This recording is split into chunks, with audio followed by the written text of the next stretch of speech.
டெல்லியில குளிர்கால கூட்டத்தொடர் நடக்குது. அங்கேயும் கூட காங்கிரஸ் எம்பிகள் வந்து திமுக கூட்டணியை தாண்டி வேற ஆப்ஷன்லாம் நமக்கு இருக்கு, அதையும் நாம வந்து ஓபன் பண்ணி பார்க்கலாமே அப்படின்னு யோசிக்கிற மாதிரி செய்திகள் வந்த வண்ணம் இருக்கு. தமிழக காங்கிரஸ் எம்பிக்கள் தமிழ்நாட்டில் 2026 பொது தேர்தலில் காங்கிரஸ் தமிழ் வெற்றி கழகம் விஜயினுடைய தலைமையில் தான் போக வேண்டும் என்று யோசிக்கிறார்கள். ராகுல் காந்தியிடம் சொல்லிவிட்டார்கள்.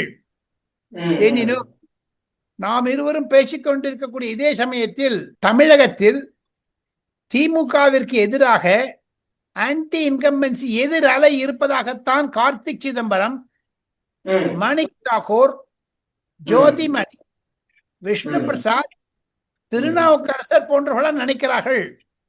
திருநாவுக்கரசர் டெல்லியிலிருந்து அவர் செங்கோட்டையுடன் பேசினார் தொலைபேசியில்.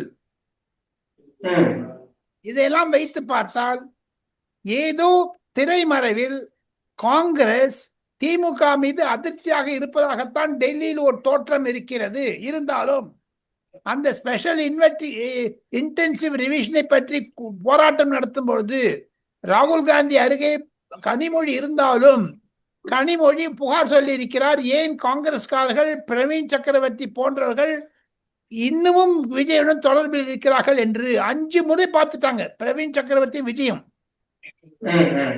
ஆதவ் அர்ஜுனா வந்து காங்கிரஸ்ல ஒரு முக்கிய தலைவரை நேற்று டெல்லியில் சந்தித்து விட்டார். திமுகவிற்கு எதிராக எதை ஒன்றாலும் செய்ய தயார் என்று ஆதவ் அர்ஜுனா பண்ணியிருக்காரு.